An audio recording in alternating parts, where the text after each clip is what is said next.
It is very seldom that mere ordinary people like John and myself secure ancestral halls for the summer.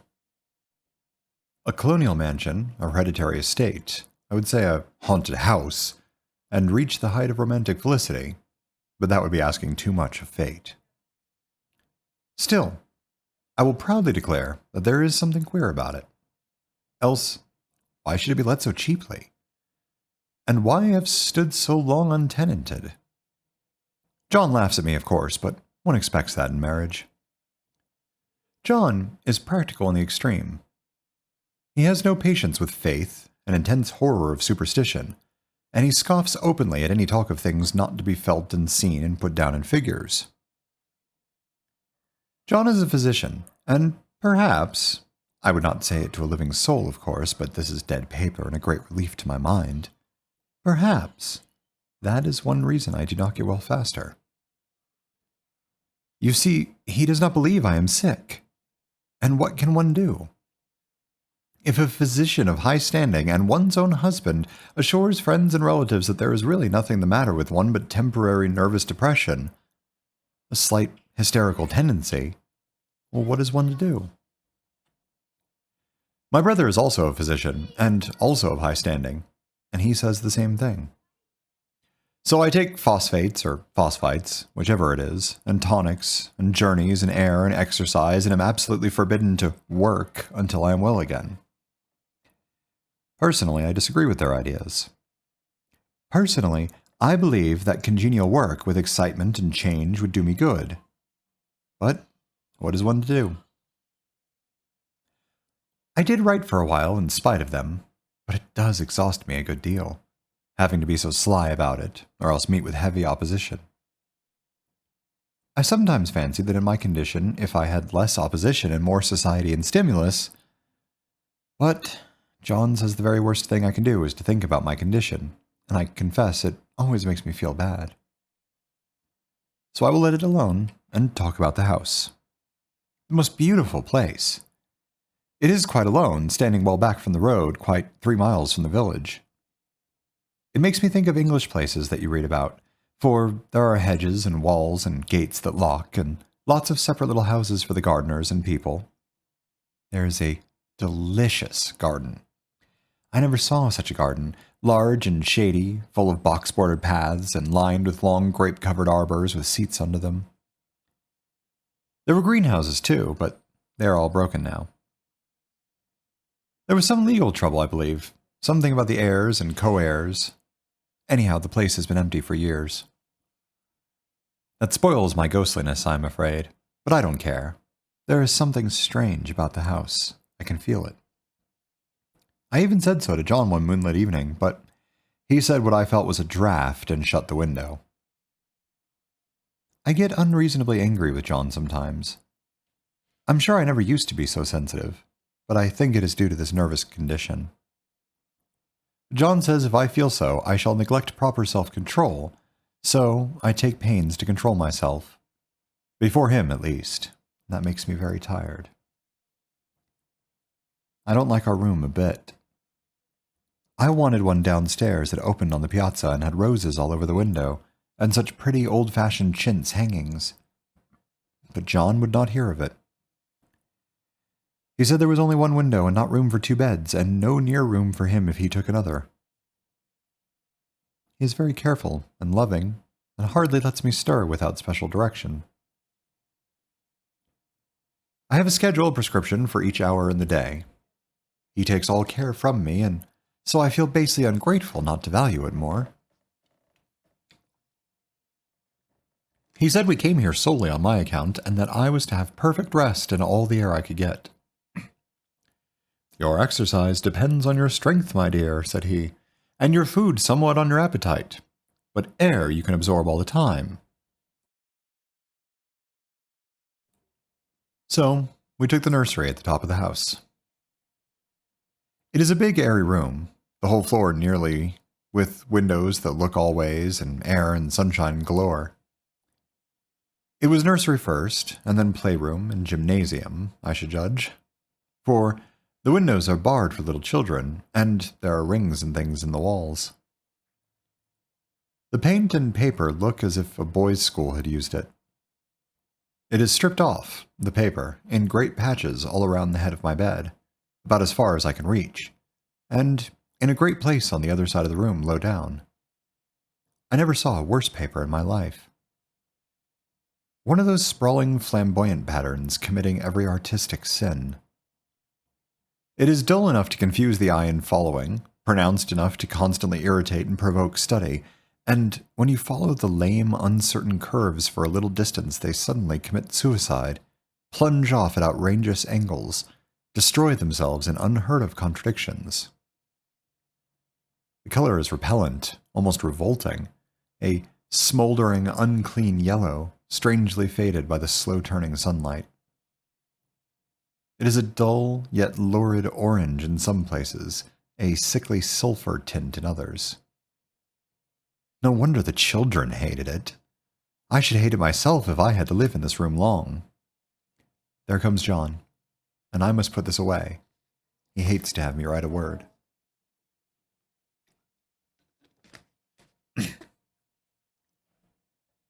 We have been here 2 weeks, and I haven't felt like writing before since that first day. I am sitting by the window now, up in this atrocious nursery, and there is nothing to hinder my writing as much as I please, save lack of strength. John is away all day, and even some nights when his cases are serious. I am glad my case is not serious. But these nervous troubles are dreadfully depressing. John does not know how much I really suffer. He knows there is no reason to suffer, and that satisfies him. Of course, it is only nervousness. It does weigh on me so not to do my duty in any way. I meant to be such a help to John, such a real rest and comfort, and here I am a comparative burden already. Nobody would believe what an effort it is to do what little I am able, to dress and entertain and order things. It is fortunate Mary is so good with the baby. Such a dear baby. And yet, I cannot be with him. It makes me so nervous. I suppose John never was nervous in his life. He laughs at me so about this wallpaper. At first, he meant to repaper the room, but afterwards he said that I was letting it get the better of me and that nothing was worse for a nervous patient than to give way to such fancies. He said that after the wallpaper was changed, it would be the heavy bedstead, and then the barred windows, and then the gate at the head of the stairs, and so on. You know the place is doing you good, he said, and really, dear, I don't care to renovate the house just for a 3 months' rental. Then do let us go downstairs, I said. There are such pretty rooms there. Then he took me in his arms and called me a blessed little goose, and said he would have to go down cellar if I wished and have it whitewashed into the bargain. But he is right enough about the beds and windows and things. It is an airy and comfortable room, as anyone need wish, and of course I would not be so silly as to make him uncomfortable just for a whim. I'm really getting quite fond of the big room, all but that horrid paper. Out of one window, I can see the garden, those mysterious, deep-shaded arbors, the riotous old-fashioned flowers and bushes and gnarly trees. Out of another, I get a lovely view of the bay and a little private wharf belonging to the estate. There is a beautiful shaded lane that runs down there from the house. I always fancy I see people walking in these numerous paths and arbors, but John has cautioned me not to give way to fancy in the least. He says that with my imaginative power and habit of story-making, a nervous weakness like mine is sure to lead to all manner of excited fancies, and that I ought to use my will and good sense to check the tendency. So I try. I think sometimes that if I were only well enough to write a little, it would relieve the press of ideas and rest me. But I find I get pretty tired when I try. It is so discouraging not to have any advice and companionship about my work. When I get really well, John says we'll ask Cousin Henry and Julia down for a long visit. But he says he would as soon put fireworks in my pillowcase as to let me have those stimulating people about now. I wish I could get well faster. But I must not think about that. This paper looks to me as if it knew what a vicious influence it had. There is a recurrent spot where the pattern lolls like a broken neck, and two bulbous eyes stare at you upside down. I get positively angry with the impertinence of it and the everlastingness. Up and down and sideways they crawl, and those absurd, unblinking eyes are everywhere. There's one place where two breaths didn't match, and the eyes go all up and down the line, one a little higher than the other. I never saw so much expression in an inanimate thing before, and we all know how much expression they have. I used to lie awake as a child and get more entertainment and terror out of blank walls and plain furniture than most children could find in a toy store. I remember what a kindly wink the knobs of our big old bureau used to have, and there was one chair that always seemed like a strong friend. I used to feel that if any of the other things looked too fierce, I could always hop into that chair and be safe. The furniture in this room is no worse than inharmonious, however, for we had to bring it all from downstairs.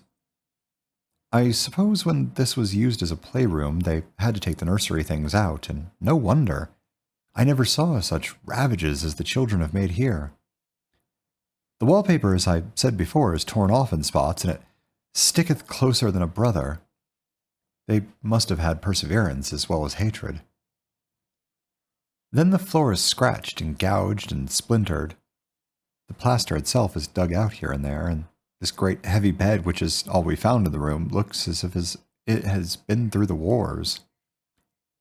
But I don't mind it a bit, only the paper. There comes John's sister. Such a dear girl as she is, and so careful of me. I must not let her find my writing. She's a perfect and enthusiastic housekeeper and hopes for no better profession. I verily believe she thinks it is the writing which makes me sick. But I can write when she is out, and see her a long way off from these windows. There is one of that commands the road, a lovely shaded winding road, and one that just looks off over the country. A lovely country, too, full of great elms and velvet meadows. This wallpaper has a kind of sub-pattern in a different shade, a particularly irritating one, for you can only see it in certain lights, and not clearly then. But in the places where it isn't so faded, and where the sun is just so, I can see a strange, provoking, formless sort of figure that seems to skulk about behind that silly and conspicuous front design. There's Sister on the stairs.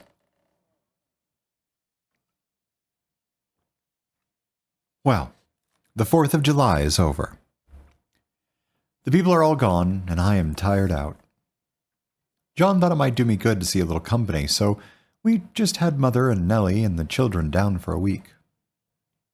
Of course, I didn't do a thing. Jenny sees to everything now. But it tired me all the same. John says if I don't pick up faster, he shall send me to Weir Mitchell in the fall. But I don't want to go there at all. I had a friend who was in his hands once, and she says he is just like John and my brother, only more so. Besides, it is such an undertaking to go so far. I don't feel as if it is worthwhile to turn my hand over for anything, and I'm getting dreadfully fretful and querulous. I cry at nothing, and cry most of the time. Of course, I don't when John is here, or anybody else, but when I'm alone. And I am alone a good deal just now. John is kept in town very often by serious cases, and Jenny is good and lets me alone when I want her to. So I walk a little in the garden, or down that lovely lane, sit on the porch under the roses, and lie down up here a good deal. I'm getting really fond of the room in spite of the wallpaper. Perhaps because of the wallpaper. It dwells in my mind so. I lie here on this great immovable bed. It is nailed down, I believe, and follow that pattern about by the hour. It is as good as gymnastics, I assure you. I start, we'll say, at the bottom, down in the corner over there where it has not been touched, and I determine for the 1000th time that I will follow that pointless pattern to some sort of a conclusion. I know a little of the principle of design, and I know this thing was not arranged on any laws of radiation, or alternation, or repetition, or symmetry, or anything else that I ever heard of. It is repeated, of course, by the breadths, but not otherwise. Looked at in one way, each breadth stands alone, the bloated curves and flourishes, a kind of debased Romanesque with delirium tremens go waddling up and down in isolated columns of fatuity. But, on the other hand, they connect diagonally, and the sprawling outlines run off in great slanting waves of optic horror, like a lot of wallowing seaweeds in full chase. The whole thing goes horizontally, too, at least it seems so, and I exhaust myself in trying to distinguish the order of its going in that direction. They have used a horizontal breadth for a frieze, and that adds wonderfully to the confusion. There is one end of the room where it is almost intact, and there, where the crosslights fade and the low sun shines directly upon it, I can almost fancy radiation after all. The interminable grotesque seem to form around a common center and rush off in headlong plunges of equal distraction. It makes me tired to follow it. I will take a nap, I guess.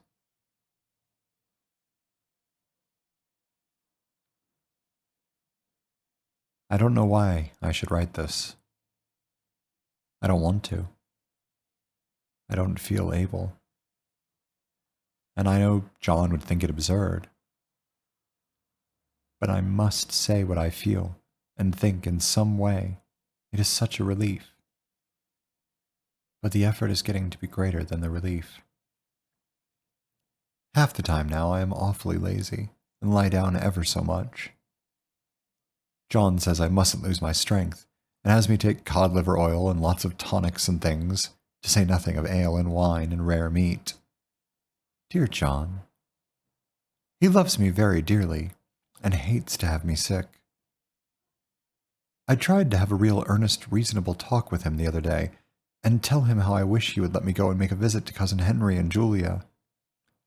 But he said I wasn't able to go, nor able to stand it after I got there, and I did not make out a very good case for myself, for I was crying before I had finished. It is getting to be a great effort for me to think straight. Just this nervous weakness, I suppose. And dear John gathered me up in his arms and just carried me upstairs and laid me on the bed and sat by me and read to me till it tired my head. He said I was his darling and his comfort and all he had, and that I must take care of myself for his sake and keep well. He says no one but myself can help me out of it, that I must use my will and self-control and not let any silly fancies run away with me. There's one comfort. The baby is well and happy, and does not have to occupy this nursery with this horrid wallpaper. If we had not used it, that blessed child would have. What a fortunate escape! Why, I wouldn't have a child of mine, an impressionable little thing, live in such a room for worlds. I never thought of it before, but it is lucky that John kept me here after all. I can stand it so much easier than a baby, you see. Of course, I never mention it to them any more. I'm too wise, but I keep watch of it all the time. There are things in that paper that nobody knows but me, or ever will. Behind that outside pattern, the dim shapes get clearer every day. It is always the same shape, only very numerous. And it is like a woman stooping down and creeping about behind that pattern. I don't like it a bit. I begin to think, I wish John would take me away from here.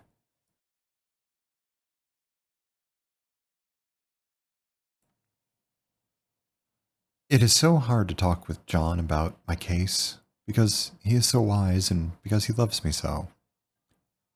But I tried it last night. It was moonlight. The moon shines in all around just as the sun does. I hate to see it sometimes. It creeps so slowly and always comes in by one window or another. John was asleep, and I hated to waken him, so I kept still and watched the moonlight on that undulating wallpaper till I felt creepy. The faint figure behind seemed to shake the pattern, just as if she wanted to get out. I got up softly and went to feel and see if the paper did move, and when I came back, John was awake. "What is it, little girl?" he said. "Don't go walking about like that, you'll get cold." I thought it was a good time to talk, so I told him that I really was not gaining here, and that I wished he would take me away. Why, darling, said he, our lease will be up in 3 weeks, and I can't see how to leave before. The repairs are not done at home, and I cannot possibly leave town just now. Of course, if you were in any danger, I could and would, but you really are better, dear, whether you can see it or not. I am a doctor, dear, and I know. You are gaining flesh and color, your appetite is better, I feel really much easier about you. I don't weigh a bit more, said I, nor as much. And my appetite may be better in the evening when you are here, but it is worse in the morning when you are away. Bless her little heart, said he with a big hug. She shall be as sick as she pleases. But now let's improve the shining hours by going to sleep and talk about it in the morning. And you won't go away? I asked gloomily. Why, how can I, dear? It is only 3 weeks more, and then we will take a nice little trip of a few days while Jenny is getting the house ready. Really, dear, you are better. Better in body, perhaps, I began, and stopped short, for he sat up straight and looked at me with such a stern, reproachful look that I could not say another word.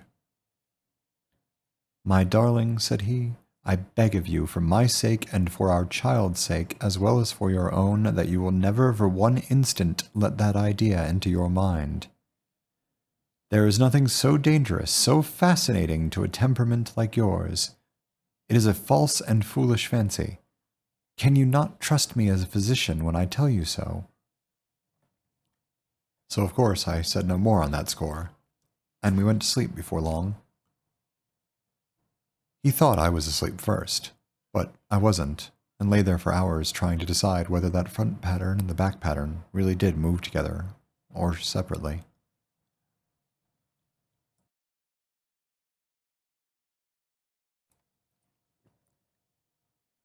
On a pattern like this, by daylight, there is a lack of sequence, a defiance of law that is a constant irritant to a normal mind.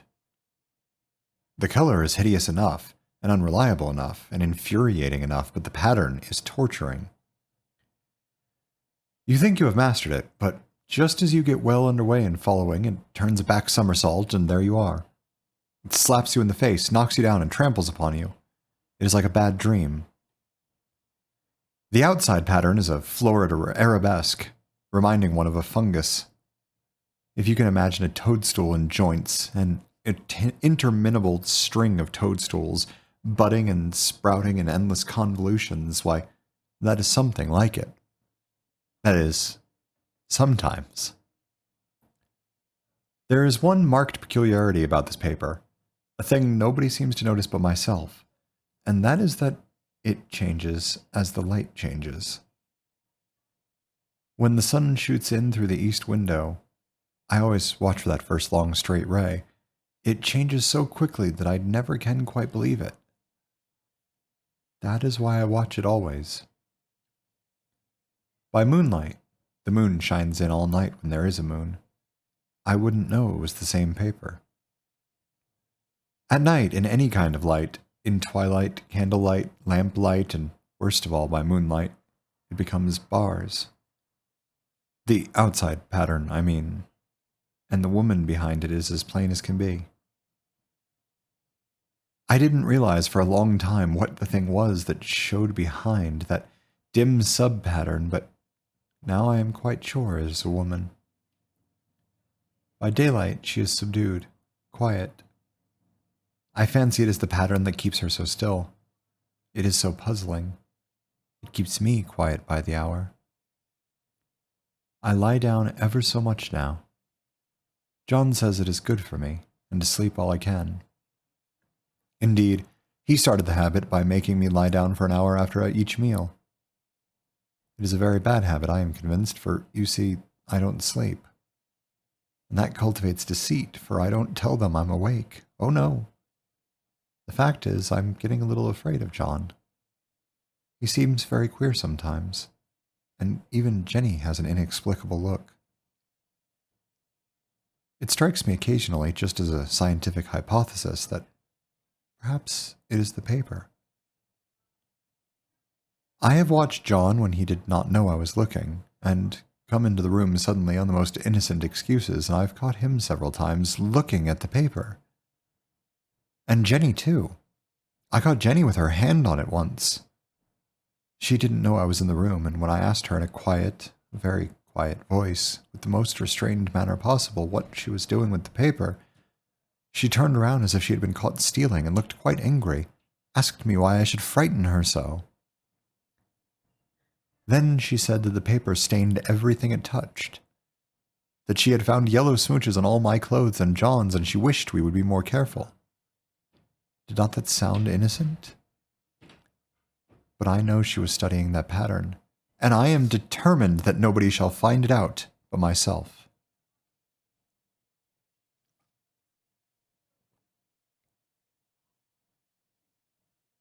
Life is very much more exciting now than it used to be.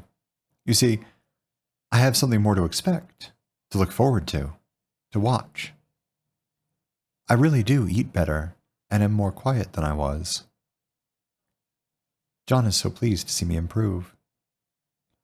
He laughed a little the other day, and said I seemed to be flourishing in spite of my wallpaper. I turned it off with a laugh. I had no intention of telling him it was because of the wallpaper. He would make fun of me. He might even want to take me away. I don't want to leave now until I have found it. There is a week more, and I think that will be enough.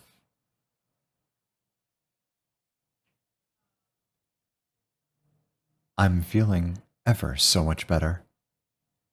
I don't sleep much at night, for it is so interesting to watch developments, but I sleep a good deal in the daytime. In the daytime, it is tiresome and perplexing. There are always new shoots on the fungus, and new shades of yellow all over it. I cannot keep count of them, though I have tried conscientiously. It is the strangest yellow, that wallpaper. It makes me think of all the yellow things I ever saw. Not beautiful ones like buttercups, but old, foul, bad yellow things. But there is something else about that paper. The smell. I noticed it the moment we came into the room, but with so much air and sun it was not bad. Now we have had a week of fog and rain, and whether the windows are open or not, the smell is here. It creeps all over the house. I find it hovering in the dining room, skulking in the parlor, hiding in the hall, lying in wait for me on the stairs.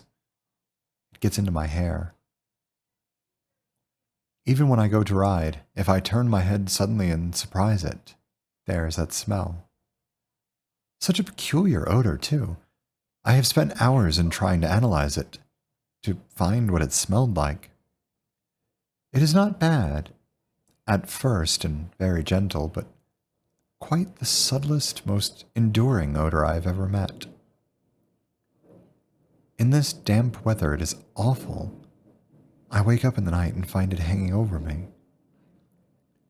It used to disturb me at first. I thought seriously of burning the house to reach the smell. But now I am used to it. The only thing I can think of that is like is the color of the wallpaper. A yellow smell. There is a very funny mark on this wall, low down near the mopboard. A streak that runs around the room. It goes behind every piece of furniture, except the bed. A long, straight, even smooch, as if it had been rubbed over and over.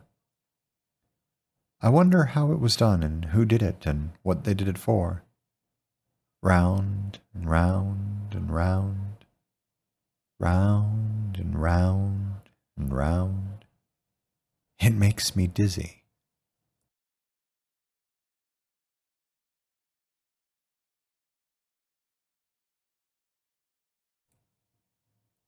I really have discovered something at last. Through watching so much at night, when it changes so, I have finally found out. The front pattern does move, and no wonder.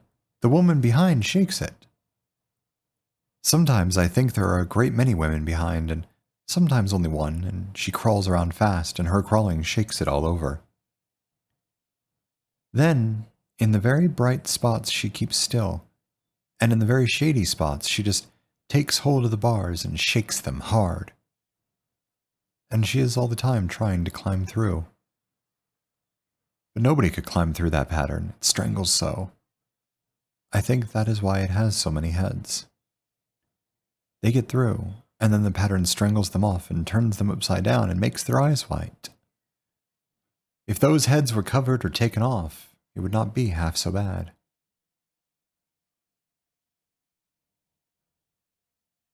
I think that woman gets out in the daytime. And I'll tell you why, privately. I've seen her. I can see her out of every one of my windows. It is the same woman I know, for she is always creeping, and most women do not creep by daylight. I see her in that long shaded lane, creeping up and down. I see her in those dark grape arbors, creeping all around the garden. I see her on that long road under the trees, creeping along, and when a carriage comes, she hides under the blackberry vines. I don't blame her a bit. It must be very humiliating to be caught creeping by daylight. I always lock the door when I creep by daylight. I can't do it at night, for I know John would suspect something at once. And John is so queer now that I don't want to irritate him. I wish he would take another room. Besides, I don't want anybody to get that woman out at night but myself. I often wonder if I could see her out of all the windows at once. But turn as fast as I can only see out of one at a time. And though I always see her, she may be able to creep faster than I can turn. I have watched her sometimes, away off in the open country, creeping as fast as a cloud shadow in a high wind.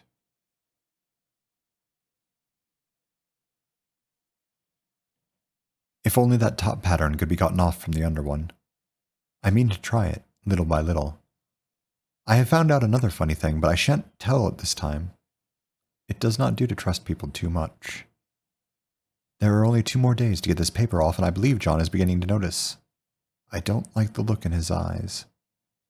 And I heard him ask Jenny a lot of professional questions about me. She had a very good report to give. She said I sleep a good deal in the daytime. John knows I don't sleep very well at night, for all I'm so quiet. He asked me all sorts of questions too, and pretended to be very loving and kind, as if I couldn't see through him. Still, I don't wonder he acts so, sleeping under this paper for 3 months. It only interests me, but I feel sure John and Jenny are secretly affected by it.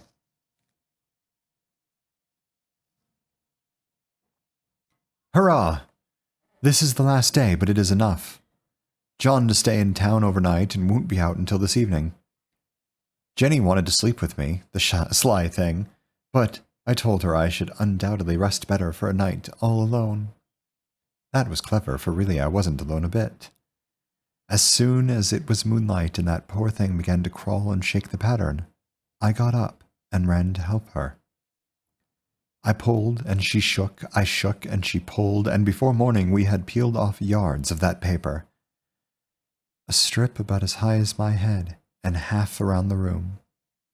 And then, when the sun came and that awful pattern began to laugh at me, I declared I would finish it today. We go away tomorrow, and they are moving all my furniture down again to leave things as they were before.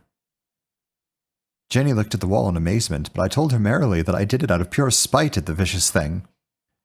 She laughed and said she wouldn't mind doing it herself, but I must not get tired. How she betrayed herself that time. But I am here, and no person touches that paper but me. Not alive. She tried to get me out of the room. It was too patent. But I said it was so quiet and empty and clean now that I believed I would lie down again and sleep all I could, and not to wake me even for dinner. I would call when I woke. So now she is gone, and the servants are gone, and the things are gone, and there is nothing left but that great bedstead nailed down with the canvas mattress we found on it.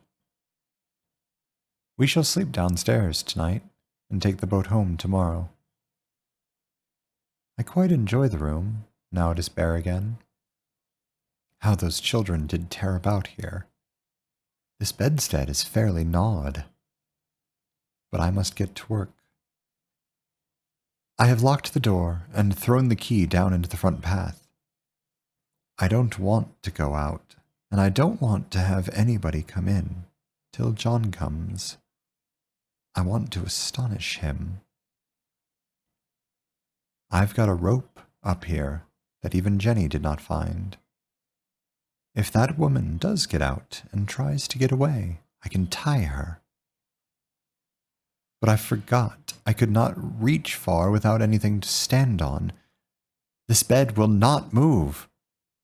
I tried to lift and push it until I was lame, and then I got so angry I bit off a little piece at one corner, but it hurt my teeth. Then I peeled off all the paper I could reach standing on the floor. It sticks horribly, and the pattern just enjoys it. All those strangled heads and bulbous eyes and waddling fungus growths just shriek with derision. I am getting angry enough to do something desperate. To jump out of the window would be admirable exercise, but the bars are too strong even to try. Besides, I wouldn't do it.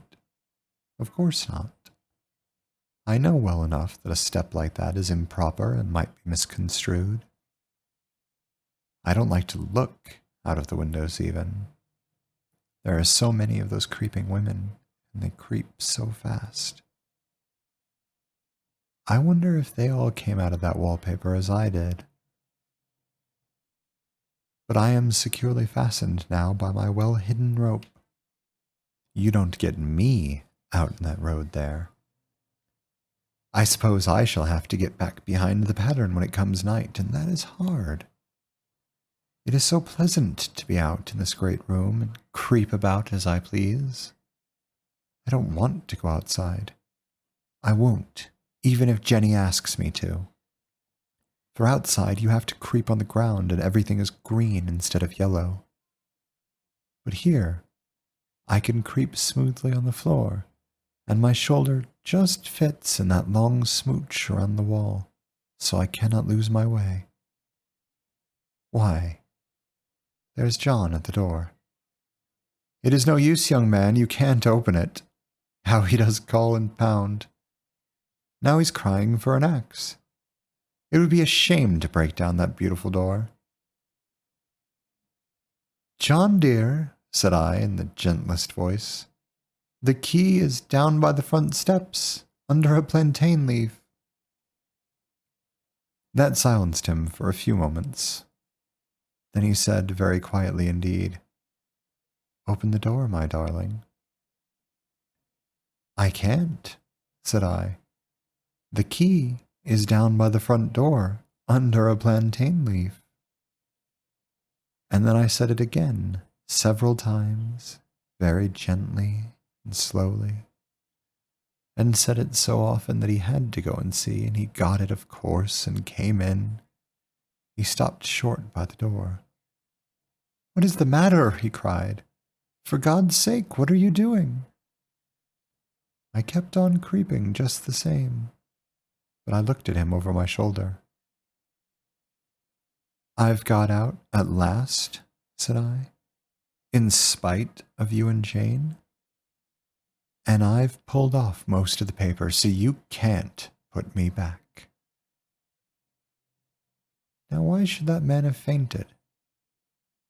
But he did, and right across my path by the wall, so that I had to creep over him every time. Hey, thanks for watching. Don't forget to like, comment, subscribe, and check us out on Twitch at twitch.tv/badger597.